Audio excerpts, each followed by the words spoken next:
Welcome to HealthCast Southeast. I'm your host, Dr. Jeff Stone, a family physician for 40 years. And today we have not only a special guest, but a subject that's been, we'll say, at least trending and current for the past 4 years. I'd like to think it was for the past 75 years, but it goes something like this. We're talking about one of the modern advances in medicine, and I'll put modern in quotes too. It was first invented in the late 1700s. I'm talking about vaccines. There you go. Vaccines have become controversial over the past 4 years since COVID and the pandemic that ravaged the entire earth. But we've also seen other ravages taking place as well too. Despite our advances in public health, probably around the early 1920s, we've seen an increase in cholera. Pertussis only just last week was announced by the CDC, is on the rise. Measles, mumps, and rubella, something we thought we had eradicated, is making its comeback, and it's close to home with outbreaks even here in Georgia and the Southeast.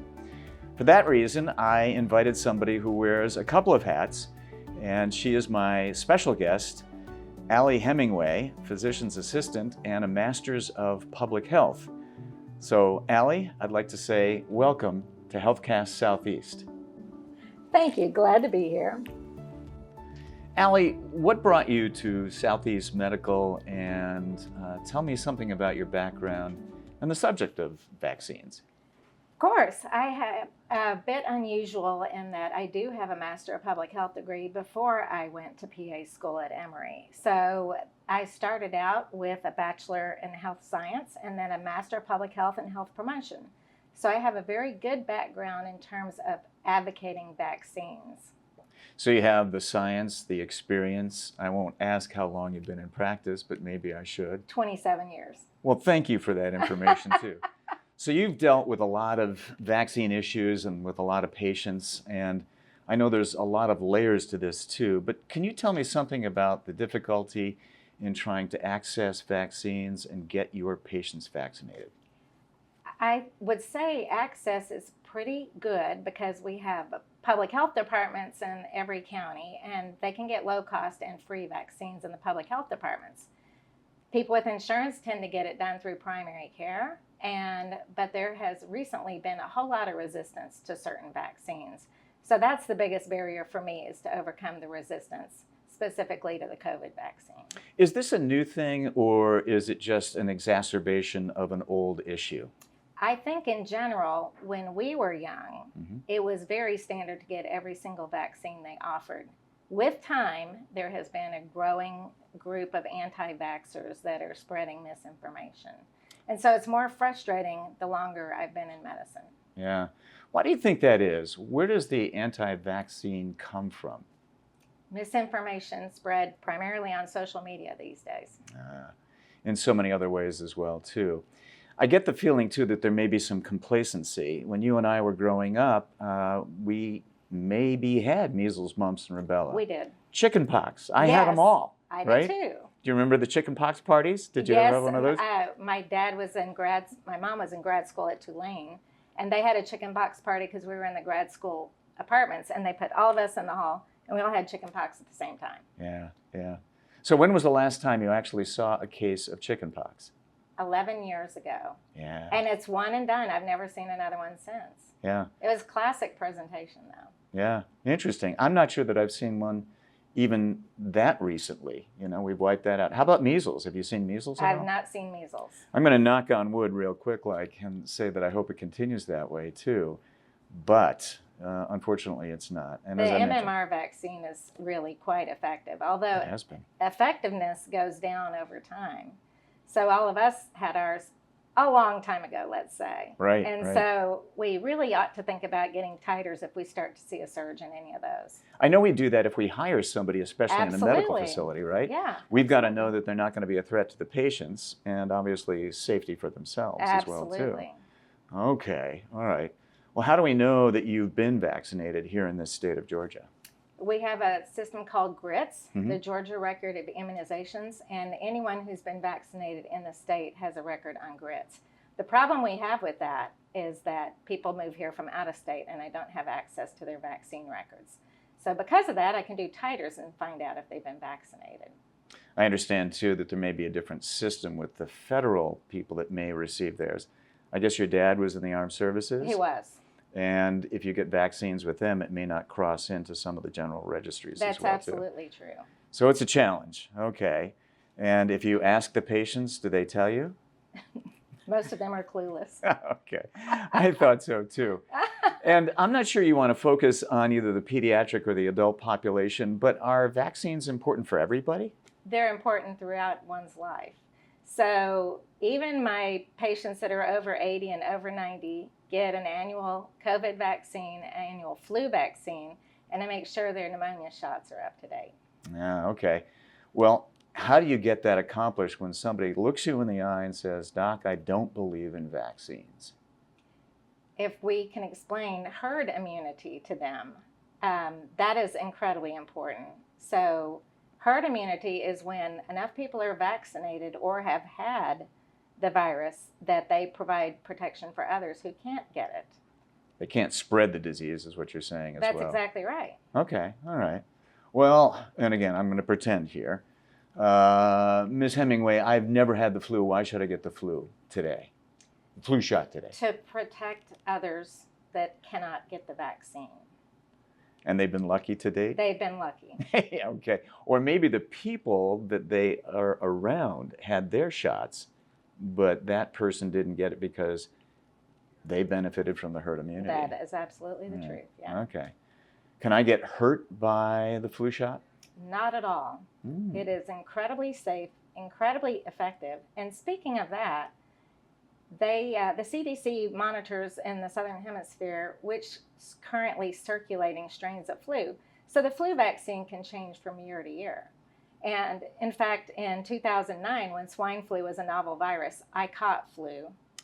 But ever since then, it's been in our vaccines. In fact, it's in this year's vaccine.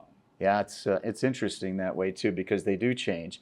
Well, what if they mess up? I don't know if they don't get the right strain, and how likely is that to happen? It's not very likely at all because the CDC is on top of what's going on in the Southern Hemisphere in the summer. Yeah, interesting. Yeah. And the World Health Organization, they've got spotters worldwide to do this sort of thing as well. They do. Yeah. Okay. Well, I was sick last month, and the provider I went to tested me. I was positive for flu. I hadn't had my flu shot because it was too early anyway. Too early, yeah. Yeah. Well, why should I get it now?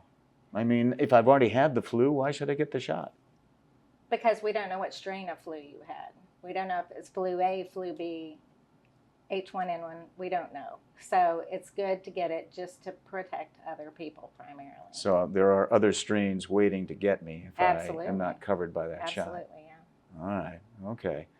I'm just giving you things that I hear from my patients too. I hear that having an egg allergy precludes you from having the flu shot as well too. That used to be the thought, but not anymore.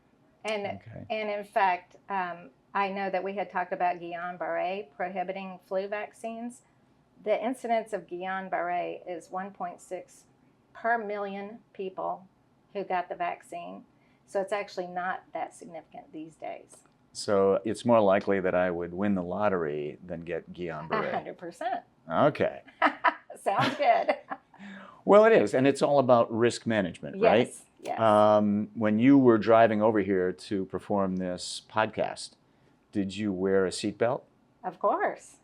And maybe that was mandated, but you wore it for good health. I started wearing it when I was 21, when it was not mandated. I figured out very quickly that was the way to go. Okay. So you see the analogy and where I'm going Absolutely. with this as well, too. You wear the seatbelt Yes. because in case you're in an accident, well, it does you some good, but you hope never to be in an accident. And have you ever needed that seatbelt? Absolutely. Okay. All right. Twice.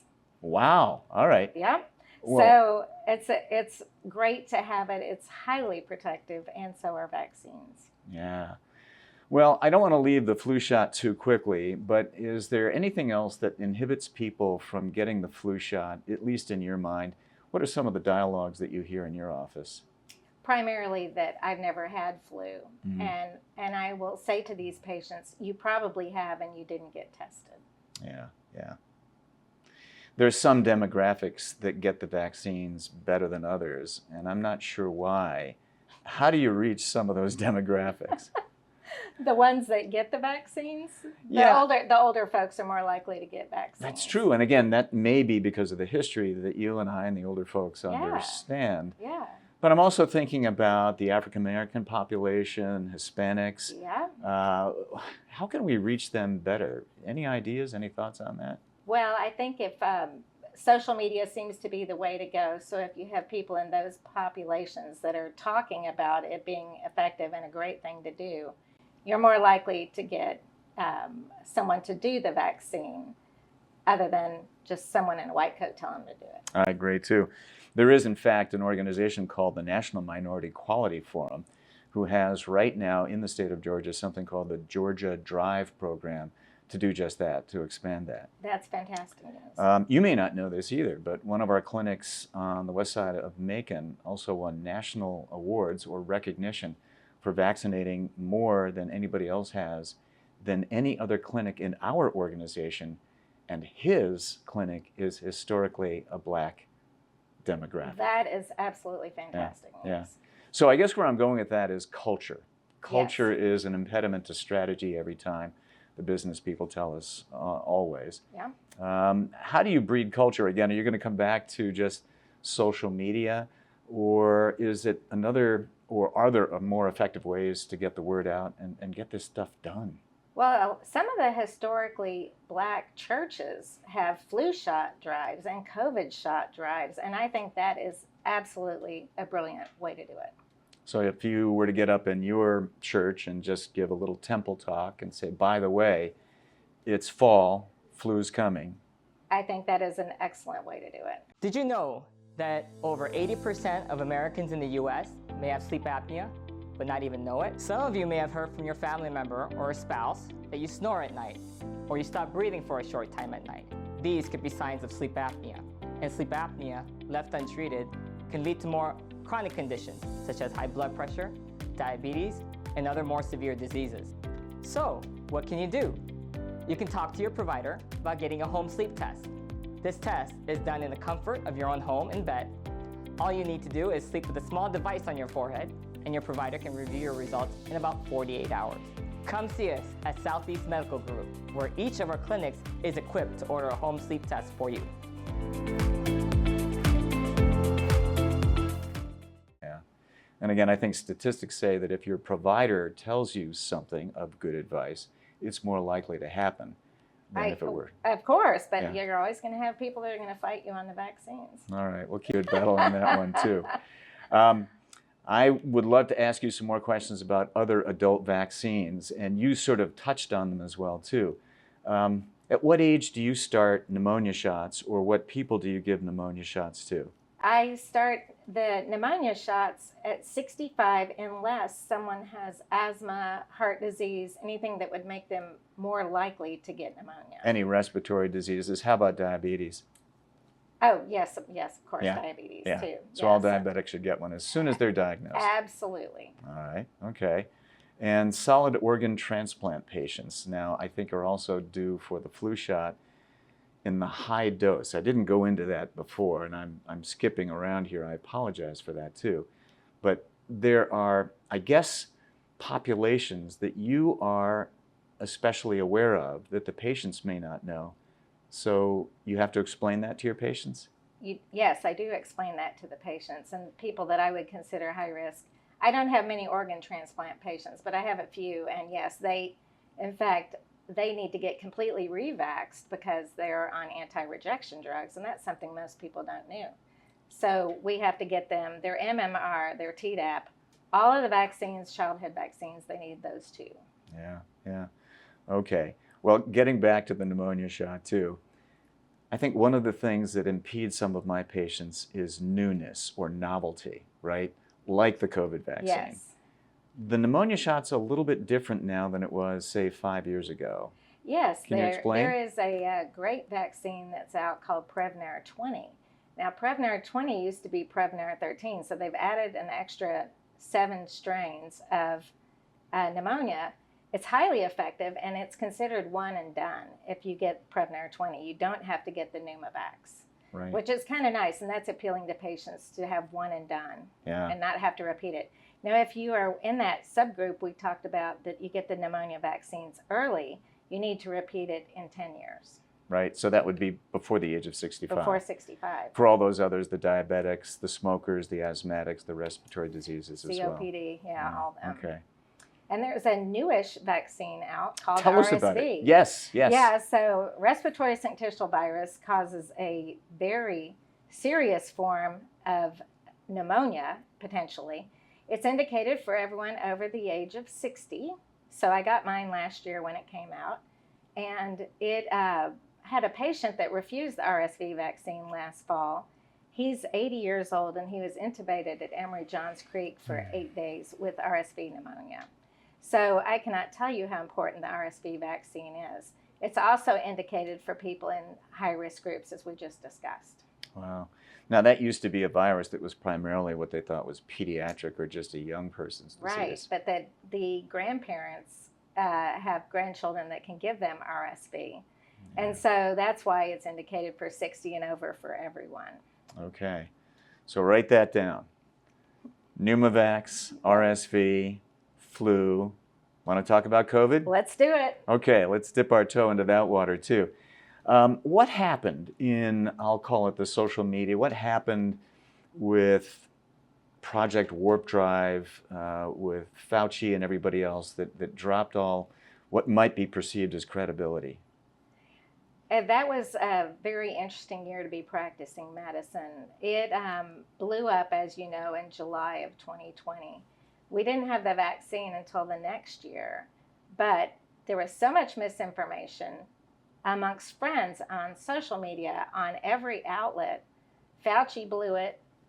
People were not clear on the safety of the vaccine because it was considered a new vaccine, when in fact the technology has been around for 20 or 30 years. That's right. I think the coronavirus and SARS was around in 1999. It was. And they had all the information, basically the building blocks to go on to create this They vaccine did. as So well, it's been too. around forever. It's been proven to be safe and effective. Even if you do get COVID after being vaccinated, it'll be less likely to keep you hospitalized or even die. And that's the bottom line, too. That's the most important thing. You might still get a little sick from it, Yeah. right? But Some people, not yeah. everyone. Yeah. I just got a sore arm. That's it. Yeah. Okay. You can live with a sore arm. For sure. Okay. You can't live without your lungs. That's So, exactly right. All right. I have a story about Oh, a please. patient of mine that refused the COVID vaccine consistently since 2021. She's refused the vaccine. Every time I offered it to her, she is 42 years old. She caught COVID. She was intubated for 21 days at Emory Johns Creek. And her family talked to her by cell phone every day because they weren't allowed to visit her. Yeah. She actually survived. Good. And now she's vaccinated every Okay. single time I offer it. She was talking to the angels and they convinced her, I guess. Yes, Okay. without a doubt. In Wow. fact, she was begging me for the vaccine in her first post-hospitalization visit. I didn't want her to get it yet because she would have had a really strong reaction, but she's had every vaccine since. I think the CDC is saying right now that as much as 3 months after you've had COVID would be the appropriate time to get a booster if you were due. That is exactly right, 3 months. And immunity can last up to 6 to 9 months, but it's so variable, 3 months is ideal. Yeah. That seems to change a lot too, the serotypes that they have. Yeah. Yeah. Omicron has been kind of crazy, and Yeah. the virus changes all the time. And so once a year, we need to get a booster because they put in a different variant every time.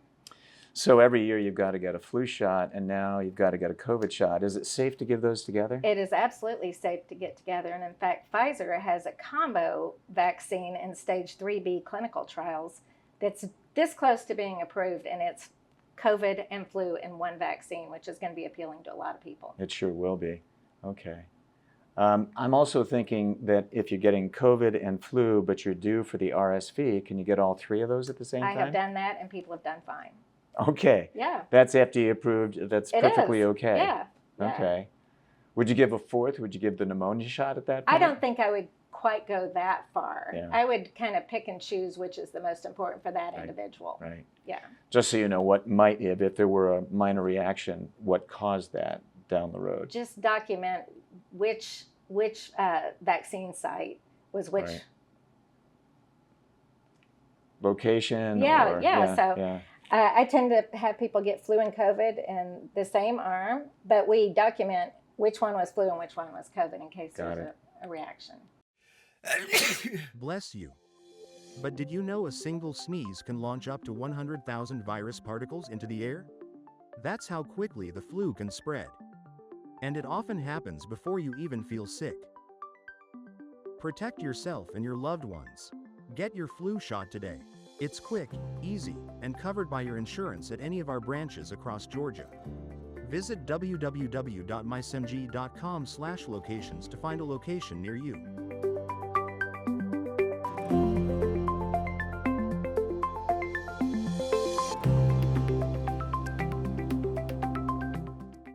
You can usually tell by redness around the side or whatever. Okay. Yeah. All right. Okay. It sounds like you're an advocate. It sounds like you're prepared. I would like to go to another subject in a moment that may help to improve vaccine rates for everybody. So, Allie, one of the things that always intrigues me is the fact that when someone like you or I that have been around for a while, we have a patient panel that has been a part of our lives for maybe a decade or more, that we have an efficacy that might be better than a younger provider. And some people call it rapport, some people call it trust, or the trust contract. Tell us about your experience. Has it become easier for you to convey a plan for your patients, including vaccines? Or is it just about the same? And what would you do to advise both patients to elicit that trust and get the job done?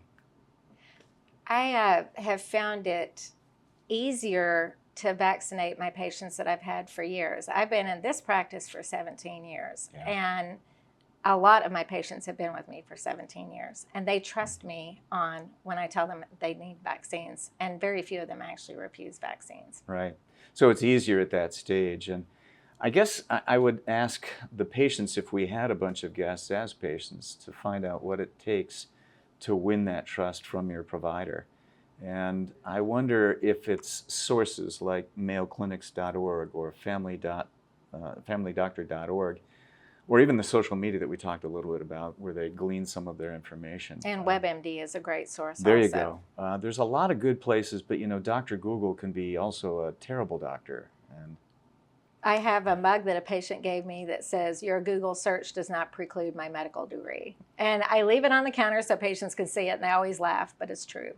And how many times have you heard, "I've done my own research"? Every day. Okay. Are they going to valid sources? No. Right. It's Twitter, it's whatever. Right. But they don't necessarily know that, so it's our jobs to educate them, if only through venues like this. Absolutely. To get that done too. Yeah. All right. So for all of that distrust or misinformation or vaccine hesitancy, we have, well, a consequence. I mentioned earlier that we're seeing pertussis on the rise. Polio is coming back. Measles is coming out too. There are others. You may want to delve into that and tell us what you're doing about that, and maybe some of the tougher vaccines that begin even earlier in adulthood. In particular, there's one, the only vaccine we have against cancer is Gardasil. And there is a lot of resistance to that because of social media. My patients get those higher than most because I explain to them it's the only vaccine we have that prevents cancer. It prevents cervical cancer, prevents anal cancer, oral cancer, and penile cancer. So there's 4 different cancers that can prevent.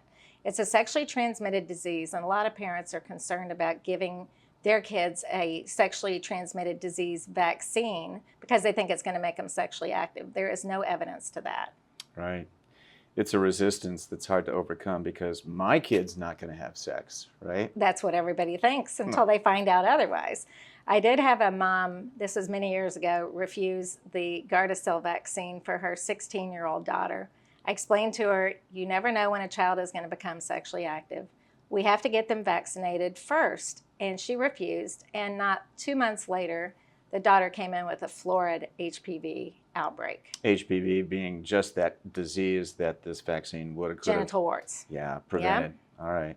It was really frustrating to me as a provider. Were you able to give the vaccine after that? with that case? Oh, yes, you can, because Gardasil is a 9-strain vaccine now. And so we don't know what kind of HPV she had, but it covers 8 more strains that she could have gotten in the future. So how early can you vaccinate for Gardasil 9? Gardasil 9, preferably before 12, because if you do it before 12, it's only 2 shots. If you do it after that age, it's 3. It's like a bonus. So if you It's get a it bonus. early, you get less And discomfort. you're much more likely to have a child not be sexually active at that time. So they're going to be covered, and it's fantastic. And we may have other patients, again, young adults, who may have actually contracted HPV, but as you point out, there are other strains that it would protect them from. Is there a top limit where we can go to continue to vaccinate young adults? Yes, CDC recently approved vaccinating up to the age of 45. And so I even have some people who are recently divorced who are paying cash over the age of 45.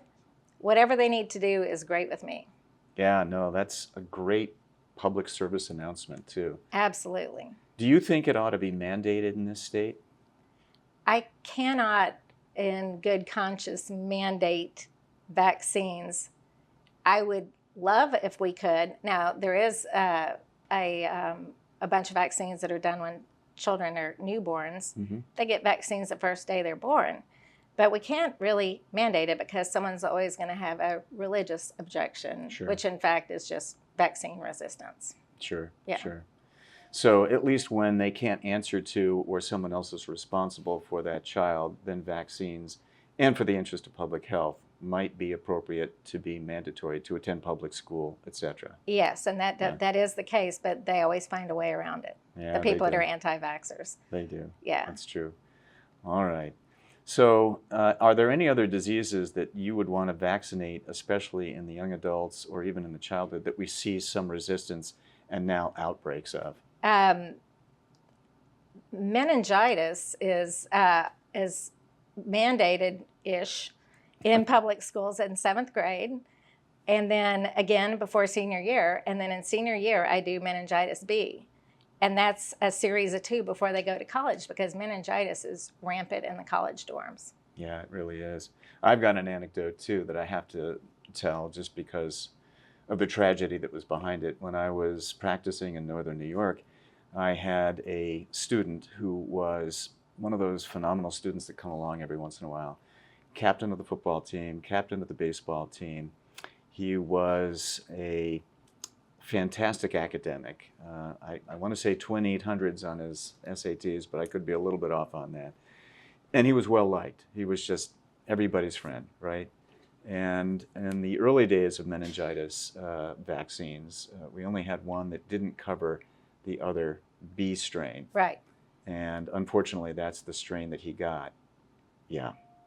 Now, he survived, but he became basically a mute and had very difficult ambulation and was in many ways no longer productive, at least in school, and hopefully is at this point. If his mother's watching, she knows that I cared a great deal about this student, and everybody else in the community did, but he was a poster child for what could have been better if he'd had the right vaccine. That's exactly right. And now we have the vaccines to prevent exactly that. Yes, and And those are the that ones never has to given be. senior year. Exactly. And they're separated Yeah. by 6 months. So Yeah.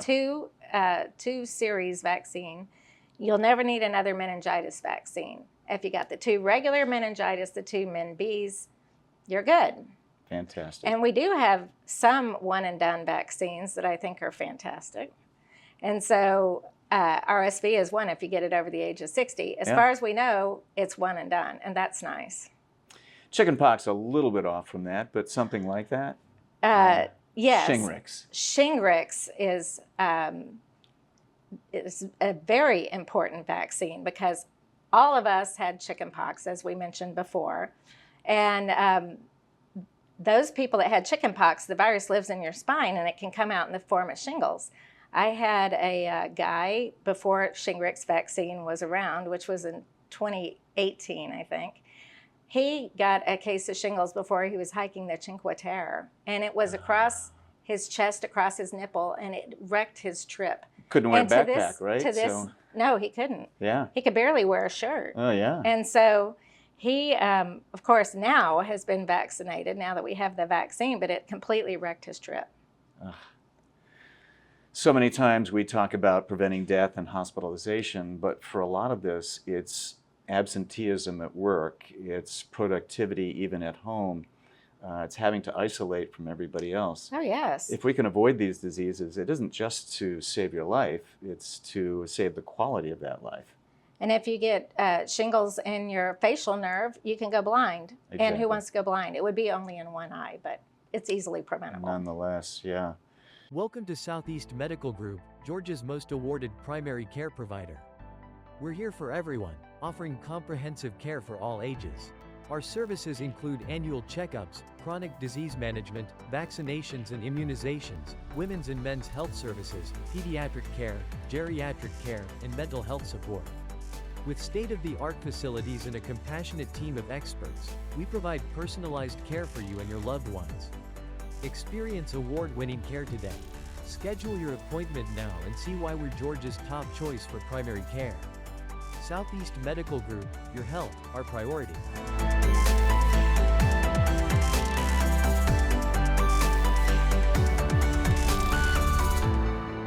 Yeah, so many stories we could go back on that were failures in the sense that they didn't get the vaccine that could have been prevented. Any other stories that you want to relate as far as that goes? I'm thinking COVID now. Oh, COVID. Oh, yes. COVID, I lost several patients in 2020. That was before we had the vaccine. But several of my patients have been hospitalized for a long time. Some have been intubated, and they were not vaxxed. Yeah. And so generally the thing I like most about the COVID vaccine is you may get a very mild case, but you're not going to die, and that's what I tell patients. And there's this phenomenon that we labeled COVID long, right? Yes. So there's a long COVID clinic at Emory, and I've had, it actually can cause some changes in your brain that are problematic, and a very, not minor, but to us, but people get loss of taste and smell permanently, and long COVID clinic can't do anything about it. So that's frustrating because I have a British guy who got COVID, and he says, everything smells like rotted garbage. So he literally, as he would say, yes, can't eat anything because it tastes terrible. And not a weight loss program you'd recommend? Not at all. All right, okay. All right, well, are there any questions? Oh, here's one that I've got. Is there anything that we can't vaccinate for, right? Yes, we can't vaccinate for cancer except for Gardasil vaccine, HPV. We can't vaccinate against the common cold. Mm-hmm.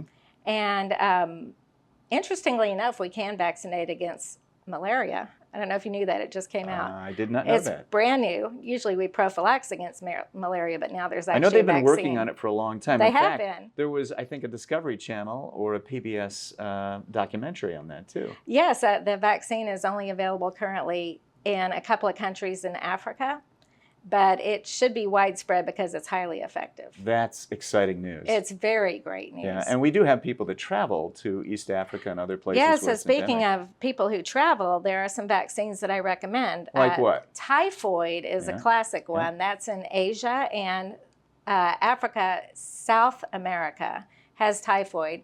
It's an oral vaccine that I prescribe. You can get it at your pharmacy. It's 4 doses taken orally every other day for 4 days. Highly effective. Yellow fever is not super common. There is a yellow fever vaccine. It's mostly for people who go to Asia, Africa, South America for 3 months or longer, and they're in rural areas. Yeah, and I think Japanese encephalitis That's in some of those pretty areas as well. fairly not that common, but you're right. If So it's again the rural areas and in Asia primarily. And maybe doing mission work or something in those For areas. sure, that the would be- mission work people, yeah. I get them. Okay, all right, yeah. Oh, one thing I did want to mention Yes. is that there's only one vaccine that we all got when we were young, those of us who are of a certain age. Left arm, smallpox. Smallpox. And smallpox has officially been eradicated. It's the only thing that's been completely eradicated. Polio was close to being eradicated, but there's been a resurgence. But I remember standing in line at school, in elementary school, and we go behind a little tent in the gym, and they shot us with the gun.